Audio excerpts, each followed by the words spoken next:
Bonjour, je suis Christelle Lissy de la chaîne Académie de la Nouvelle Conscience. Je vais vous parler aujourd'hui de l'éveil, des influences et de l'empathie. Si cette vidéo vous plaît, pensez au petit pouce. Je vais vous relater une expérience. Il y a 3 mois, j'étais en soins avec quelqu'un qui me parlait de sa fille et des problématiques qu'elle rencontrait avec sa fille. Et moi, je sentais sa fille comme quelqu'un de très très éveillé.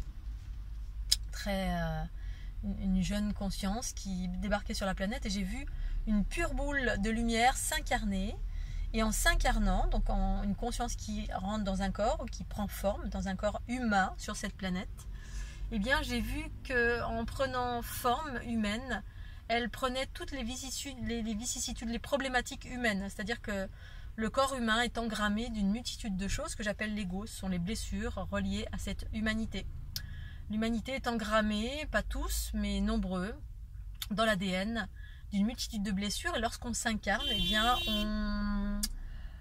on prend tous les bagages de l'ADN reliés à la forme humaine.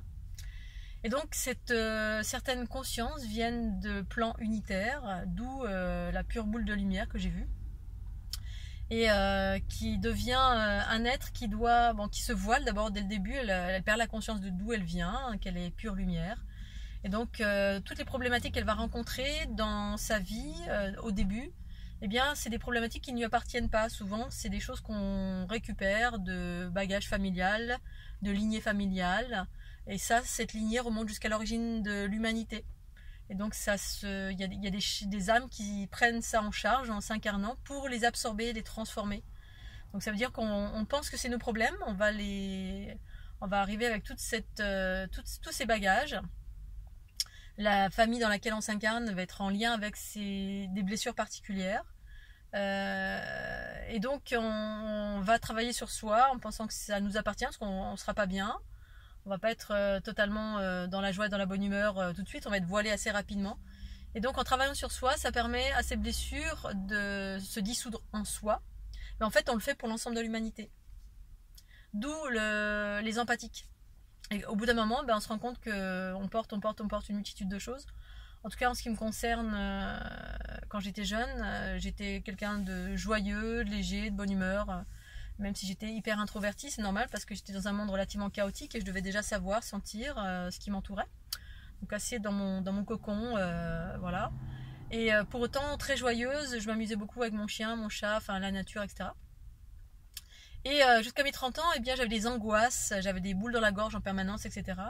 Et jusqu'à ce que je me rende compte, vers mes 30 ans, que tout ceci ne m'appartenait pas. À force de travailler sur moi, j'ai commencé à m'intéresser déjà à ce qui m'était autour de moi, et ensuite à travailler sur moi, sur mes blessures, sur le mal-être, on va dire, on peut appeler ça de mille et une façons. Donc le fait de ne pas être bien, d'être angoissé, d'être sans raison apparente, on ne sait pas pourquoi, alors que dans ma vie tout allait bien, tout se passait bien, hormis certaines choses dans ma vie amoureuse, comme tout le monde, des fois on a des hauts, des bas, on vit des choses un peu compliquées, mais voilà, d'une façon générale, j'étais quelqu'un de joyeux, d'optimiste tout le temps. Et j'avais des angoisses, voilà. Et au fur et à mesure que je travaille sur moi, pour essayer de conscientiser, savoir ce que c'était, au gré de ce travail sur moi, je me suis rendu compte que tout ça, ça ne m'appartenait pas. Ça appartenait à ma maman, qui elle-même devait le porter de sa maman ou de sa lignée.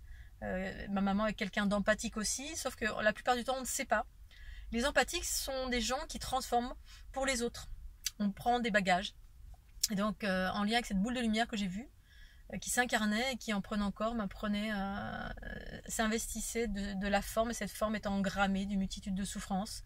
Cette souffrance est en lien avec ce qui existe sur la planète d'une façon générale. Sur cette planète, il y a ensuite, quand on remonte à la source de ces souffrances, eh bien, il y a 2 souffrances, desquelles déclinent une multitude qui sont vécues de 1001 expressions différentes, qui prennent plein d'expressions différentes. Et donc c'est la trahison et l'abandon, qui sont des blessures en lien avec le principe masculin et le principe féminin. Donc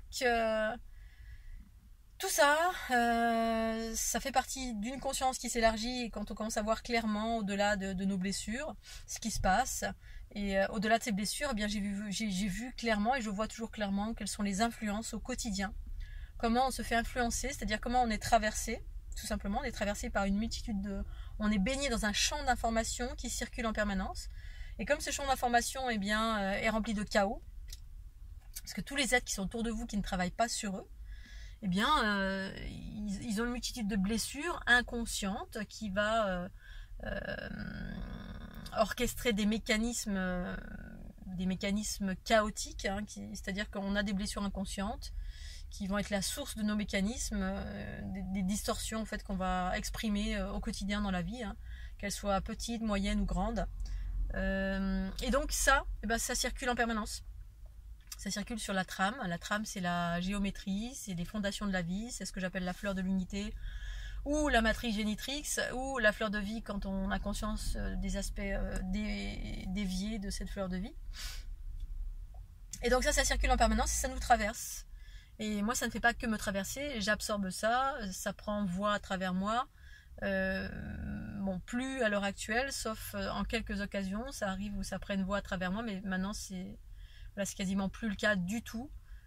Quand on commence à avoir conscience de ce qui se passe, on différencie les influences extérieures de ce que nous sommes nous-mêmes, de ce que l'on est soi. C'est à ça que ça sert l'élargissement de la conscience, ça permet de savoir ce qui est nous dans notre lumière, dans l'aspect supérieur de ce que l'on est, c'est-à-dire dans la pleine lumière, la joie, la bonne humeur, le détachement, l'abondance, la fluidité, la conscience. C'est quand on redevient pure lumière, mais incarné dans le corps. Donc du coup, ça nécessite de purifier ce corps de mille et une façons, de travailler sur soi de mille et une façons, pour expanser cette conscience par la dissolution de ces blessures. Et donc, je perçois j'arrive à faire la différence entre ce qui est extérieur et intérieur. Et parfois, je me laisse encore avoir. Voilà, je me laisse encore avoir par ces influences. C'est la raison pour laquelle la conscience doit être tout le temps accrue, afin de savoir lorsqu'on n'est pas bien, lorsque on sent quelque chose qui est désagréable, est-ce que ça nous appartient ou est-ce que ça nous appartient pas. Quand on est arrivé à un certain stade en fait on va dire de conscience et de bien-être et de pureté, de déploiement de sa lumière, donc de son unité, on est en mesure dès qu'on a une distorsion qui revient, d'observer avec sa conscience à l'intérieur de soi si ça nous appartient ou pas. Donc c'est tout le cheminement d'un être qui va vers son unité, particulièrement les êtres qui sont empathiques. Pour moi, on va tous vers cette empathie, ce qui nous permet de sentir ce qui est à l'extérieur de nous comme étant nous-mêmes. C'est-à-dire que le fonctionnement, c'est que parfois, tout simplement, comme c'est un mode fusionnel, je deviens l'autre, à partir de l'intérieur de l'autre. Voilà, quand je fais des soins, c'est ça, je suis à l'intérieur de l'autre, d'une certaine façon, pas dans son corps, mais en fusion avec, qui me permet d'être complètement... de percevoir ce que l'autre sent, ce qui circule à l'intérieur, etc. Et du coup, on devient totalement éclairé et on peut se prendre du recul par rapport à ça. Ça me fait penser à une expérience aussi c'est le point de vue de la conscience qui se modifie en fait. La conscience, elle peut circuler d'un point à un autre via cette structure géométrique. Une fois, ma conscience a fait un bond et je suis rentrée dans une conscience extraterrestre en étant moi-même cela. Et donc, j'ai pu observer du point de vue de l'extraterrestre en question, le point de vue qu'il avait ou ils avaient par rapport à l'humanité. Donc, c'est très intéressant. Vous êtes à l'intérieur de quelqu'un ou quelque chose et vous voyez le point de vue de ce quelqu'un ou de ce quelque chose qui n'est pas le vôtre. Donc, ça permet de comprendre en totalité ce qu'est l'autre, ce qui nous entoure, etc. Avec ce processus de conscience qui circule, qui change de point de vue, en fait, qui circule via ces trous noirs, etc., cette structure géométrique. Et donc, du point de vue de cet extraterrestre, je voyais l'humanité comme étant limite à l'âge du Moyen-Âge, l'âge de la pierre, ou l'âge du Moyen-Âge, avec une multitude de croyances d'ordre, un peu comme l'âge de pierre ou l'âge du Moyen-Âge, très souffrant, très enfermé. Donc c'était très intéressant et pour autant il n'y avait pas de jugement à cela. On peut constater qu'une chose est très souffrante et très enfermée sans mettre de jugement. C'est ça la neutralité en fait. Observer une chose pour ce qu'elle est sans la juger pour autant. Voilà, elle est ce qu'elle est.